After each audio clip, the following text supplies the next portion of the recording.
like your idea around the chameleon landing page, not entirely focusing on the current employer, but basically what you say is valid for everyone. That it's a collection of everything you did in your live. You're not speaking as Shagun from American Express. It's all the collected experiences you have. So Yeah. Yeah. It's important to me to make that distinction because yes, um I mean I can talk about, with whatever company I've been at, I can talk specifics about that company, but it's not you can take and glean some yeah, insights, but I think that the value has been for people who've been in this space particularly. It's an evolution of learning, yeah, and then you start to see patterns that are the same across companies, and then you hmm, start to see certain unique differences hmm, based on company culture or whatnot. But I think that for me, I've seen common constraints and challenges hmm, and issues, and I come from a slightly different lens. Like there's a lot in the I'm going to go on a digression for a moment, but yeah, yeah, experimentation crosses a lot of different skill sets, right? You have, the data scientists and statisticians, which is where really like the crux of experimentation is about, a lot of that statistical significance and the science behind it. But there's also technical people that are about how, do you implement platforms and how do you set up the experiments correctly? And then you have what I think is most important, because this is where I really kind of try to bring my view, is the strategy and the leadership perspective. So sometimes that stuff doesn't get talked about. And I think it's like in my evolution of the career has seen like where is strategy and leadership advocacy and all of these things coming into play, which is more important as I've grown in my career. I've started to pay more attention to that. mm, exactly. And it's so much more valuable if you see a pattern across different organizations. That it makes it much more valuable. But I don't know why it became common sense to announce the speaker and always say, "Well, that's Shagun from American Express." Yeah. No, Yeah. It's it's me much from more than the collective, yeah, my collective 10, 11, 12 years yeah, of experience that I yeah, think that's why people come to see certain speakers is, yes, there's a part of like, oh, that person works at a company that's similar to mine, but it's mhm, the credibility comes from you've been doing this at a lot of different places and mhm, you've hopefully gained and learned some insights along the way that exactly. can be shared. Yeah, and as I said, I think it's wrong to reduce people on their name and where they are currently working. Yeah. It's and Yeah. but poor Colin after you, Ruben, said, "Well, but I'm actually not talking about this," and I wanted to say, "Well, I won't be talking about this," but I'm just kidding. No, Colin, it's okay. Just Just to tease Colin a bit poor more. Colin. Like, you need to edit it a third time now. So, no, I thought maybe I can ask him to change something just because I want to. No, I'm fine. I'm looking forward to it. So this week we were meeting each other. We will be meeting each other twice a week. yeah, yeah, So yeah. Lucky me. I'm excited. no. And it'll be a little bit of a precursor, I think, to, what I plan on talking about at the Growth Marketing Summit anyway, Mhm. which is this aspect of, leadership buy-in, which Yeah, it's yeah. kind of table stakes. So, But it's interesting. I can't remember that I was asked about that topic that often. So what what's your take on this? Why is experimentation buy-in and all things around strategy and buy-in and leadership, why is it so important right now? What happened? um, I honestly don't know if that it's more important right now. I think it was always important, Mhm, but as experimentation, and I kind of look at it as experimentation has been around a while, but it really didn't start getting a lot of popularity, and people didn't really start understanding truly how it could work within organizations until, the last few years. So I think it's just naturally like when it's new, it was like just experiment, mhm, run some experiments, and it could be a little bit more focused on the execution, the mhm, practitioner that's just running experiments. mhm, But I guess I can only speak from my personal experience is that I've become much more focused on it because as I've grown from I used to be just the one setting up and running the tests and kind of thinking about which tests I want to run, to now being more in slightly more leadership roles where I'm having to interface with leaders, vice presidents, SVPs, CEOs a lot more. And I started to realize what we were talking about as a common pattern, which is experimentation has a roller coaster ride, depending on the executive or the leadership. If the executive understands it and knows it and believes the value, you get a lot of funding, you get a lot of resources. They understand why it's important in terms of longevity within a company. And if you get leaders that don't quite understand it, what you end up having is what I call like ramshackle kind of experimentation teams that Mhm. are what people will say, oh, we're what do they call it? Just a lean team, or we're working without a lot of budget. And that's not the way to set up experimentation for Mhm. success. And I think companies have somehow called like scrappy teams and started making it sound like it's a good thing. Mhm. And I don't necessarily think it just reflects that you haven't bought in and you don't believe in this concept. So Mhm.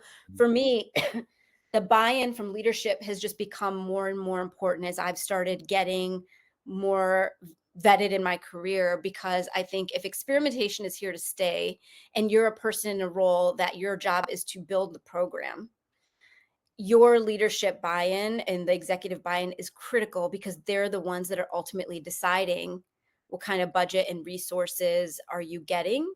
And also, when all companies get to these points of, the economy is not so great or there's instability, they start talking about where are we going to be cutting resources? Where are we going to be, downsizing teams? Mhm. And unless you have that executive buy-in, the microscope comes on you. Oh, well, they didn't really have that many resources anyway. It's only a 2%. Like, you end up kind of getting maybe a not so great focus in those times of, Mhm. instability. So to me, if you can get the buy-in and you get their support now in those moments of kind of uncertain times, Mhm. you're a lot more secure in terms of even Yeah. your own career and Which is like a paradox, because especially in uncertain times, you should invest in adaptability. And I mean, experimentation is just about this, right? Learn what works and what doesn't, and change faster. So yeah. especially in uncertain times, companies should invest more and not Yeah. cut the budgets. Absolutely, and I think you and I understand that because we sort of have lived it and breathed it, and we're in the space. But I think when you talk about, let's just say, a CEO or a CMO or a product officer, they are not in the day-to-day of this work. So they're not always having that same level of understanding. You think about, they're running a bunch of different things and have their hands in a lot of different pots, and they're thinking about how to steer the ship of the company into profitability or different growth. And so that's why I talk about the communication with leadership, is you have to connect those dots for them, because once they see it in it kind of, they have the light bulb, then they understand why is it so important in any moment of success, or in when a company's struggling, why experimentation should be front and center. But when you talk to them in terms of, oh, I ran a test on, a product page and it saw a 2% lift in clicks, like, that's not getting to them on why this is important for the company trajectory. You're focusing them on a very siloed part of, and it's important to you because let's say you're, a product manager or a marketer, like, that's your role. But for them, they're thinking about that bigger picture. So you have Mhm. to tie it to strategy, Mhm. right? So how is this going to help them, whether it's like their goal is market expansion or their goal is um, profitability or cutting costs or whatever those things are. How is it connected to that? That's when they're going to actually probably, chime and their Mhm. ears will perk up, versus test on X page. It's good to know, but it's not going to get their buy-in. So are you saying it might be toxic to communicate this kind of test results to the top management because it makes what we're doing smaller, or perceived as smaller than it actually is? I wouldn't say it's, to me, toxic. What I would say is that um you kind of, when you have that opportunity to be in front of a leader, you have to think about it in terms of, you control and you can mold how you want them to understand and perceive what you're saying. Like And if you setting the right frame. Right. And Mhm. if you keep it focused on a very small window of the one test result, that's what they're going to focus on, right? So if you want that idea of talking about experimentation as a growth program, or an important and absolutely critical required aspect of how a company is going to continue to maintain success, you have to talk about it in that way. So I Mhm. don't think that it's about never talk to them about test results. It's about, you can start with, we ran this test, it showed us this, and because of that, this is how we're seeing, the bigger strategy shift, or this is where I think from a C-level perspective, this is what should be important for you to understand. So you have to sort of make sure you're transcribing what does the test result mean in terms of the bigger picture. It's Mhm. not removing it entirely, but you Mhm. eventually have to tie it back to that more strategic conversation. Mhm. So never forget the bigger picture. Yeah. Never I forget the bigger picture. Yeah. I know about people that are really focused especially on very interesting test results. So things that nobody thought, like surprising test results, because for them this is a way of waking up the management, telling them, well, you thought this win would win, but it doesn't. So what Yeah. do you think about this kind of which test one game? I personally like it just because it helps garner the interest in it. I've been in a lot of different circumstances in my career. And again, let me caveat back before I fully answer the question, is it's sort of presentation 101, which is know your audience, know who you're talking to, and know what they're interested in, and what's going to motivate them and drive them to the action that you want them to take. And so I can't say that that is always a good thing in every situation for every single person, because it depends on how they take and receive the information. I have found it as an effective vehicle, particularly in the beginning of experimentation, where they're not necessarily, like, maybe they don't really understand it. Maybe they are skeptics and kind of are like, well, why do we need to spend all this time and money and resource? We know, and this is what I've experienced in certain environments where you have leaders who've been in that company for 20, 30 years, and they've been through it all. They've seen a lot of situations. So they're going to come from a perspective of like, I know what the customer wants. I know what strategies work. And in that circumstance, it's really good to be able to say, hey, which test one, what would be your sort of experienced perspective, and then let's show you what the test result says, because then that's where you start to get the, oh really, I was wrong. And you might even get a little bit of like, I don't really know if I trust that data, why, let's dig into that data. But once you do it again and again, and you start showing them that your experience is valid, but it's not always correct, um, and here's why, then it could start, I think, in the beginning to gain that interest and then start driving credibility. I would not say that that's a tactic to be used forever, because Mhm. once your audience is bought in and they understand, That's okay, there's boring. something there, Mm. then it's like, yeah, I know that, I get I that now. got I it. start knowing, like, what do we do about stuff, and how does this, again, tie back to our Yeah. goals. I sometimes think, um, oh no, other way around. What I see is that many managers are lacking, especially in top management, what we call like we would call it humbleness, for like customer centricity. Like we dare to say, I don't know what works best. So Hmm. like the more promotion somebody got because somebody tells them, well, guy, you're right, so yeah, you know how the things are working, so the less tolerant people are getting. Sometimes this is kind of the maybe the bossy type of CEO or CMO that is often described as like a hippo culture, Yeah. that says, well, I already know what works best. So from my perspective, many times the bet is, if we show test results, this person will learn that they're not always right, and they many times don't know what's going on. While I think a person that already experienced that they're not right might not need that. Yeah. So I mean, yeah. I think, one of the things that I've started thinking more about is even the term of hippo. And when I started out with experimentation, and there's those principles of, experimentation is great because you remove that hippo driven environment. And I kind of took that 100%, was like, yeah. And I would get in front of these executives and kind of go on these long, kind of preaching to them about how we don't want hippo decision making anymore.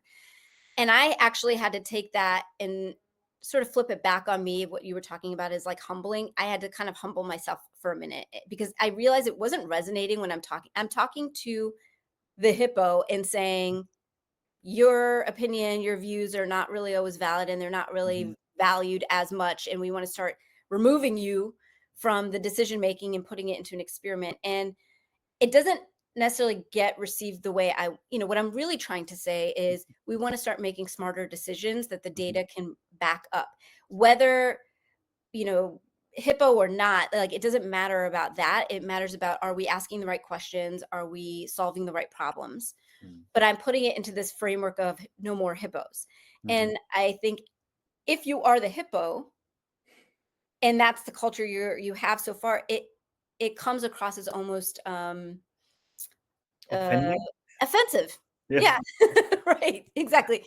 So I think even if you're coming from that same perspective, you have to present it in a way that is palatable Mhm. for them. The other thing, I think is really important is to know, and when I say know your audience, as much time as you can get. And sometimes you, as a practitioner or even as a director, you might only get 20 minutes a month with that executive, but use that time really wisely to understand if they're coming from the perspective you talked about, like this very hippo driven, it's tops down decision making. Why is it like that? They Mhm. may be coming from a perspective of things when they let it go to teams to make decisions, those teams weren't making the right decisions. They may have gotten themselves into really like bigger problems, and so it's a control. It comes Mhm. down to, I need to control this, and a trust issue. Mhm. So you have to learn from your leader of like, why are they managing that way? And there might be a valid reason, and then you have to position experimentation in a way that helps to resolve that executive's concerns, worries, why they're driving that kind of hippo culture in the first place. And I think it's an invisible currency in companies. The amount of times you were right and you made the right Mhm. decision, and you will get praise for making a right decision. So I Yeah. think people that are in companies for 20, 30 years, as you said, and always received praises and promotions for making good decisions with courage and, yeah, do it right. So you foster a culture where you Yeah. tell these people basically over a big amount of time that they are really valuable people. That's why they got the promotion, because they're right many times. And now you tell them, sorry, we got it wrong. Your decision is not needed anymore, or your Yeah. decision making power. Now we have smarter decision processes with data. So, I mean, Yeah. I think hippos it's going more about, extinct. it's not even about a comparison of it's smarter than what you were doing or is better than what you were doing. It's saying if your goal is to be right more often than being wrong, experimentation can help you do that. So you can enable your team to make better decisions by giving them experimentation. You, as a leader, can make better decisions for the company by doing more experiments. And it's not so much about is it you making the decision, or it's experimentation is a tool Mhm. to help you do that better. It's not about trying to even shift and change. And I think that's the goal, is like you're trying to persuade and encourage Mhm. your leadership to look at it from a lens like that. Yeah. Um, and hopefully sort of unveil a little bit more about when you are just saying, we talk about failing and rewarding the failure. That's a scary word for leaders. You don't, and we get it, like intellectually, I understand it, but it it's not something that you wanna do. You don't wanna Mhm. fail. So, Exactly. I think it's not even about failing. It's just about, hey, you want to make better decisions, and making a better decision when you experiment, it's not a failed experiment or a winning experiment. It's just helping you, giving you more information so you can make a better decision. Yeah. And that, again, is more palatable than talking about embracing failure, even though that's is an important part. It's ultimately what we're saying. You're just saying it in a different way. And I think fail early, fail often. These are quotes that resonate really well with the startup world Yeah, because exactly. they have nothing to lose. But in the big enterprise corporate world, everything's about risk mitigation and don't Yeah. make any failures. And I once heard that the word failure or mistake in the brain is in the same area where shame is. So Mhm. if somebody tells you you made a mistake, you did something wrong, that's a failure. That is something that is so deeply connected with negative emotions. I don't think it is possible to turn that around, that you can't Yeah. afford that kind of cultural change program Yeah, that and that's turns a hard around. thing for anyone to take on. Now you're talking about, like, therapy, right? Of, like, how each of us have grown in our lives to perceive the word mistake and Yeah, failure and all of that. It's a hard thing to yeah. necessarily shift, but you're correct in saying, like, a lot of, where experimentation blossomed and where it really kind of, I think, came out of was the startup world, was in companies that could afford maybe to do a lot more risk taking ventures. But, you Mhm. know, when you come to a company like, where I'm at now, American Express, or in certain industries, financial services, their whole world is about mitigating risk. It's about reducing Yeah. risk. It's about shareholder value. And there's only so many mistakes you can take before it may start affecting shareholder value. And so they're not willing to take those risks. I think, again, you if you were in a company, it is important to really assess what your company is at, what they need. Mhm. And I came from a world where it was like, run thousand, you're talking about Amazon and Google's and all these, like, tech companies that are running 10,000, 20,000, 100,000 experiments, right? And I'm coming into companies that are older, that are legacy, that are risk averse. I'm not going to be an Amazon in these companies. I have to really think about what is velocity even the right metric for my Mhm. company? Um, is it something else that we need to really be thinking about in terms of experimentation, and not trying to set myself up to be an Amazon, because that might just never be the reality at the company that I'm at. It's about, what do I want experimentation to help achieve that makes sense for the company and the culture that I'm in, and redefining what experimentation success looks like. So if risk mitigation is a big force in the company, then you might create a story why experimentation is perfect for risk mitigation, right? So it's maybe not revenue growth, but risk Yeah, mitigation. exactly. Or, exactly, exactly. Or, in some companies, it was CSAT. That's what they care about. They don't necessarily care about revenue. So a lot of times, you'll go into a lot of, and no disrespect to any conferences, but some conferences are always talking about ROI, and you got to prove the ROI of experimentation. And I do think that that's important. But I've been at some companies where they actually weren't even thinking about revenue. They're thinking about customer satisfaction. And so I can give them an ROI number, and it's great. Like, cool, great. But what is it doing to our CSAT scores? Because that is what we care about. So, whether it's that, whether it's risk mitigation, whether it's, I don't know, security and compliance might be, again, in the financial services world, is experimentation kind of playing in those worlds? Is you kind of have to start adjusting that. And I once met the end level enemy of experimentation. Uh, that was an entrepreneur and founder who created in Germany the leading online printing business. And he started it from scratch, from his garage. He built it up to a nearly 1 billion euro revenue company without any A/B tests, just because he always made the right decision. Mhm. And I remember once he thought, well, I implement the management team and I get out of my day to day work more. So let's hire some managers. And one of these managers, they asked me, said, no, now that this guy is going away a little bit, can't we make a workshop? So they asked me, and I still remember sitting in their office with 20 people, talking about the possibilities, and each time we created a hypothesis and how it could be operationalized and how an A/B test would look like.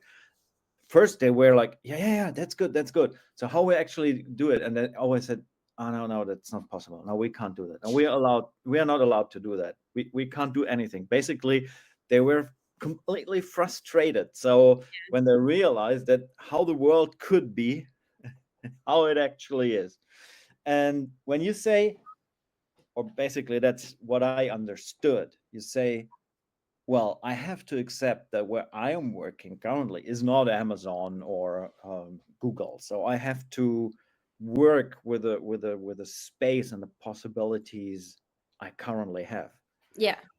But what if my boss is this kind of end level enemy boss? So how do Yeah. I tackle it if people learn they make the right decision up to €1 billion revenue? What how, should I I just accept it? Yeah. I mean, that's a that's a very difficult place to be in. Um, I think it's not so much talking to that person about whether like right or wrong decision. It's Mhm, you're making the right decisions, founder of mhm, this company. Could your have decisions been even better? mhm. Even more right than I guess Or what you've faster. already done. Mhm, Yeah, exactly, or do it faster. Like, if you want mhm, growth, and let's just say whatever this guy's goals is, like, mhm. maybe it's we need to double or triple revenue or acquisition or whatever that is.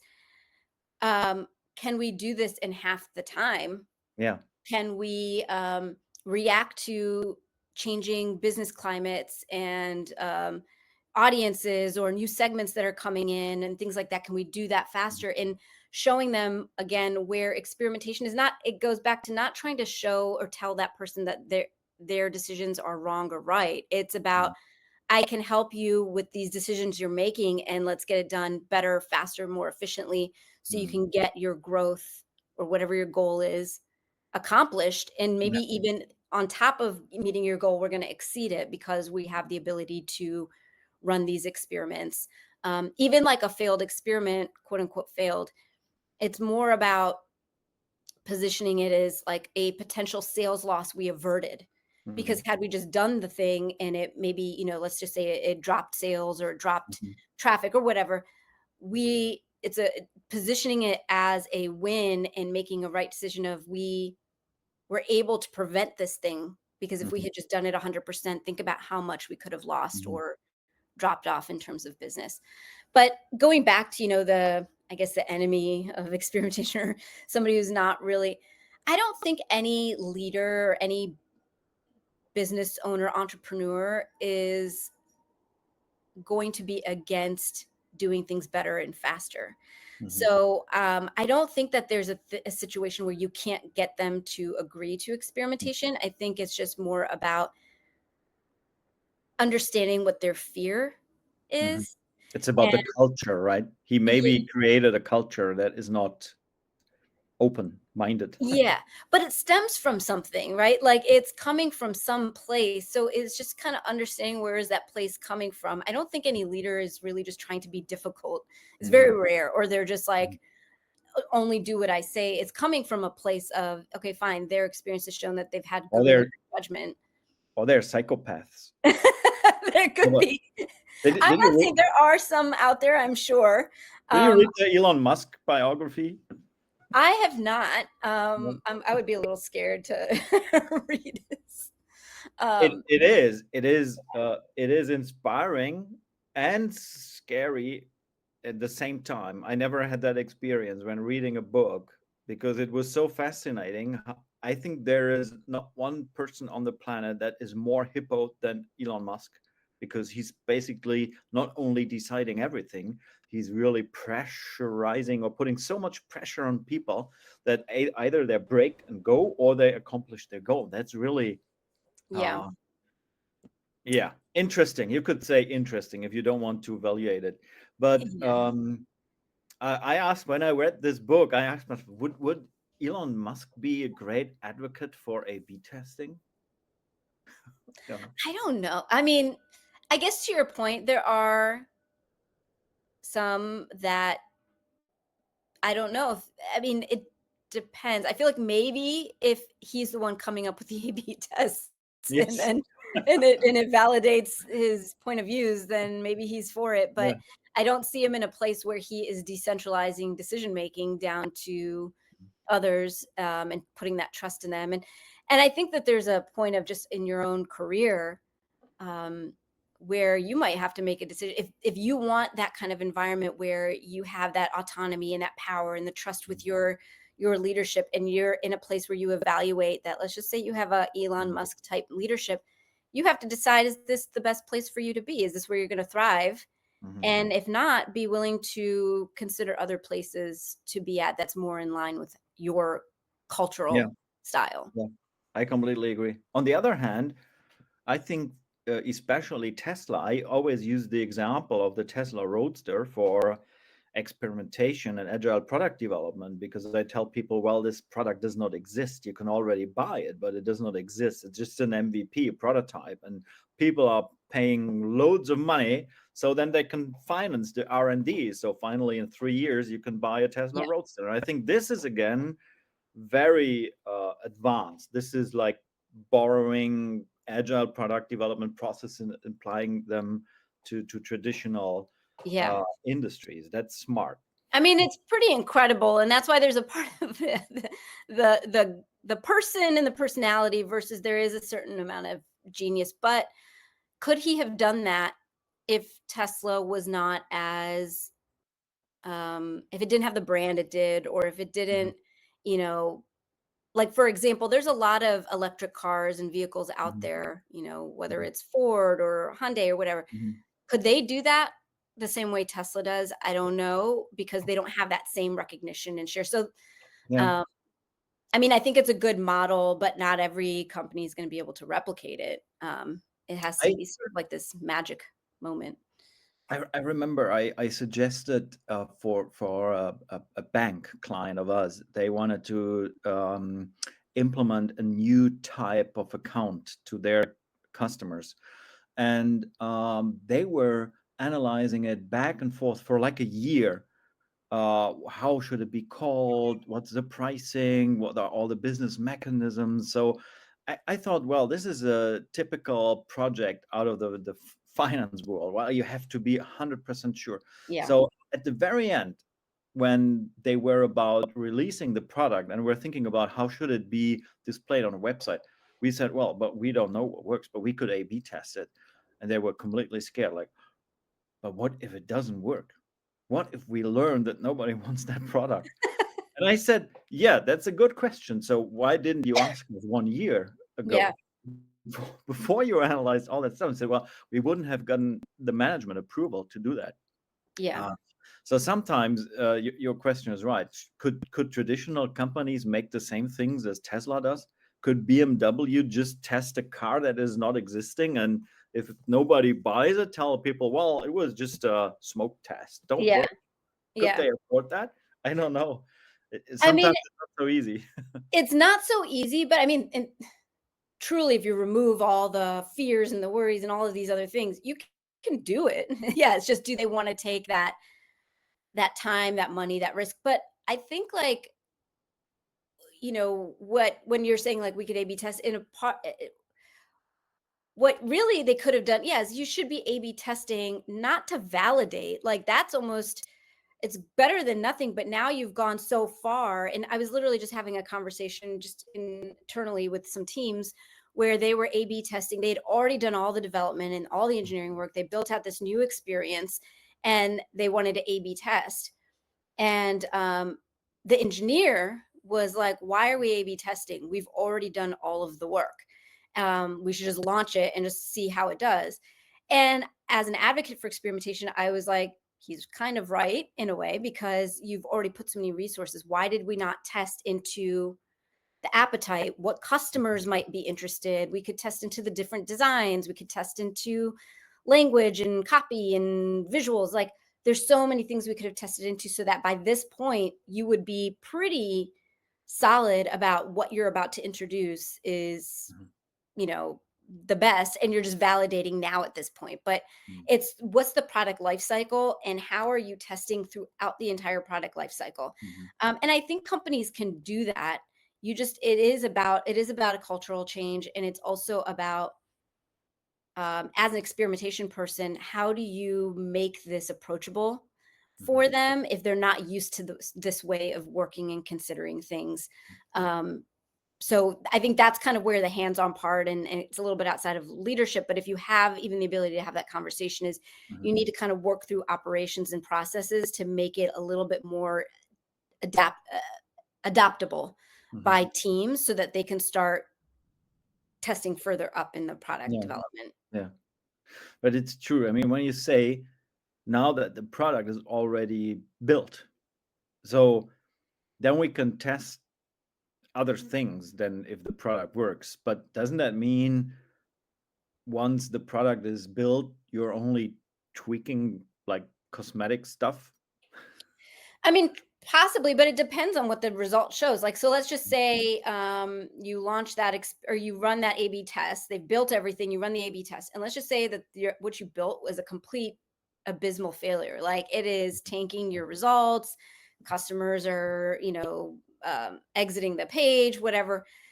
One, you've saved yourself from having implemented that and then trying to figure out what was wrong. So just a quick example is back when I was at Macy's, the team was redesigning and re-implementing the mobile website. At that time, it was like a completely separate site from the web. And they didn't test it. They changed a whole bunch of different things and then they just launched it. And we started seeing revenue just drop, drop, drop, drop.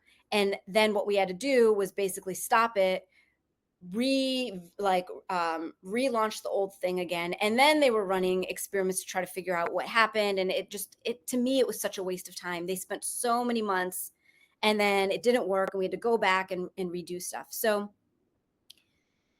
to me, testing it and knowing that and saying you test it to 10% of your audience to expose it and realize that there's a problem, you're preventing that loss that could have happened. And then at least you get some data to start going back and saying what went wrong, what could we be adjusting? And it may not be cosmetic changes. Maybe you find out like it's something from behind the infrastructure. Maybe the whole idea or concept is not great and you have to rework that. Mhm. Yes, it's still a waste of time that you just spent doing all that other stuff, but it is better than launching it and just having to deal Mhm. with something that's not great, but you built it and now we're just stuck with, you know, trying to improve something that's not Yeah, really that great to begin with. that is because I think sometimes a big management misconception is that with A/B testing, we are only tweaking the details. And I often tell the story about how Amazon launched their marketplace from Amazon auctions to Amazon Z shops and then finally Amazon Marketplace, which is all about product Mhm. development and product testing with big failures and Yeah. big insights, and then changing it, pivoting, and then finally creating a multi-billion dollar revenue product. Yeah. So I think, yeah, of course, it's always better to test earlier, but it's also never too late. It's your It's decision if you're testing big things or not. exactly what I was going to say is you can, for example, if we just go to, you could buy a Ferrari Hmm. and just drive it around your street at 25 miles per hour. That's the choice you made to how to use that vehicle. Or you could take it out on some open road and drive it to its, max speed.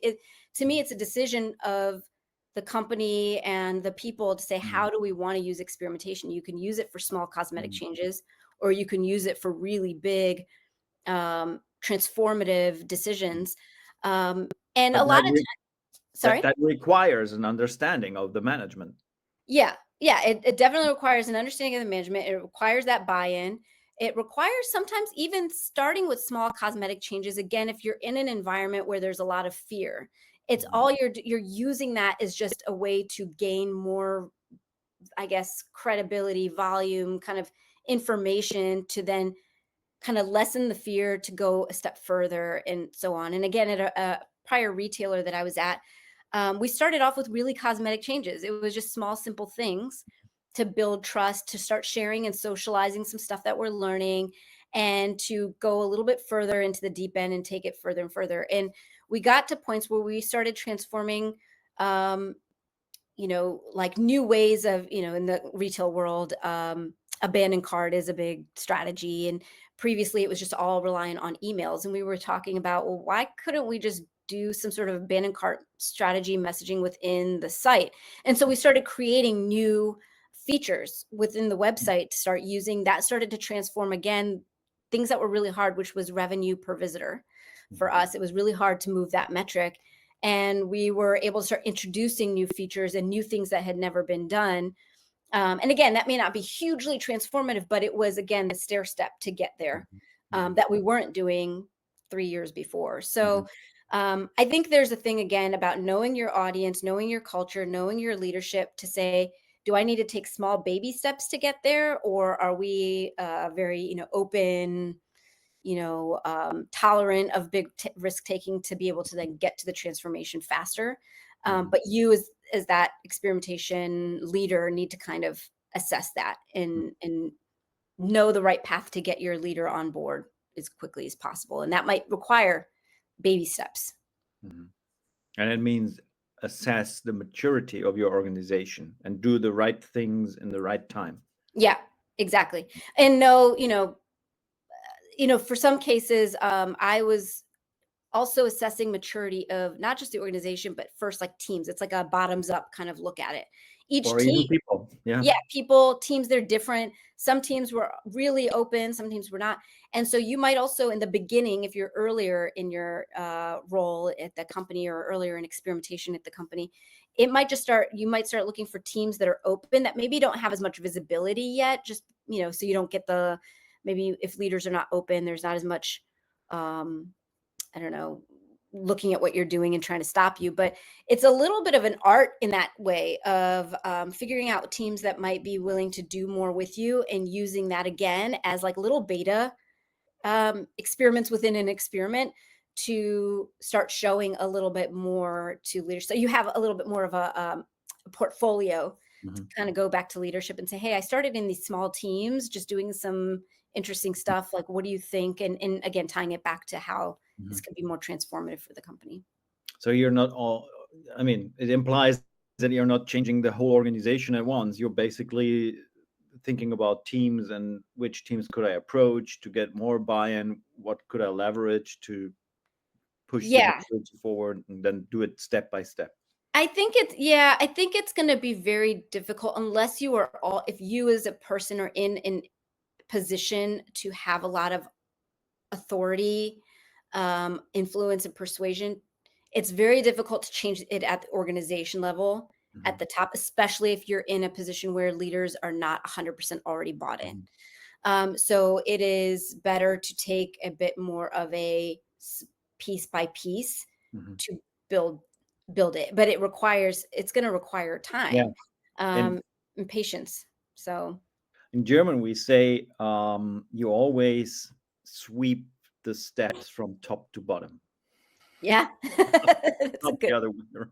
Yeah, The yeah, stairs. that definitely makes Stairs, sense. yeah. Yeah.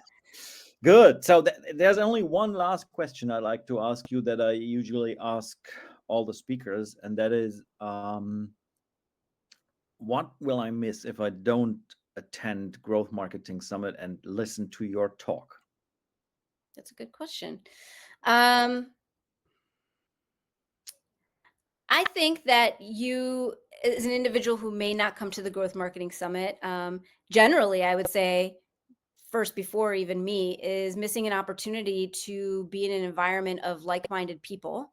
I think this is a really great space to talk to people in your world with common problems, with common interests that you can learn from. And for me, that has been probably the best experience I've had in my career, is going into places and spaces like these, because when you're in your own company, sometimes you don't have that ability to bounce ideas off of people who have the same goals and experiences you do, especially in an area like experimentation that's so Mhm. niche. Um, So it's like and you're working. experimentation anonymous. Yeah. And a lot of it is like sometimes I say it's like shared trauma. You bond through a trauma bonding.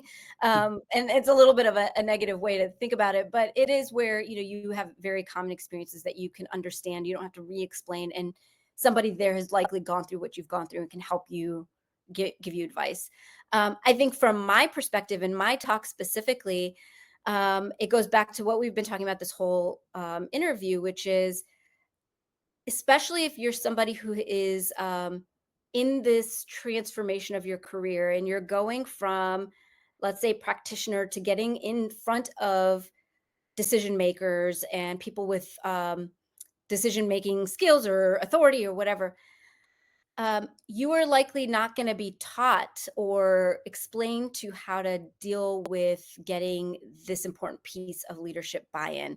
You're going to have to probably learn by just doing. So, coming to this talk, I can hopefully um, help prevent you from maybe making certain mistakes that I made, give you some experience of tips that have worked for me. And then also, again, maybe just trauma bond with me in terms of challenges that you've been having. But most of this is about how do you become successful in experimentation as a program, not just running a test. It's about how do you think about it in terms of really moving the needle in your business and having those around you see you as a really valuable player in terms of growth at your company. And I'm hoping that my talk can give you a position to be able to do that and set you up for success on how to do that. That sounds amazing. Thank you so much, Shagun. Yeah, thank Again. you so much. I appreciate it, and I'm really excited to join the Growth Marketing Summit and be there in June.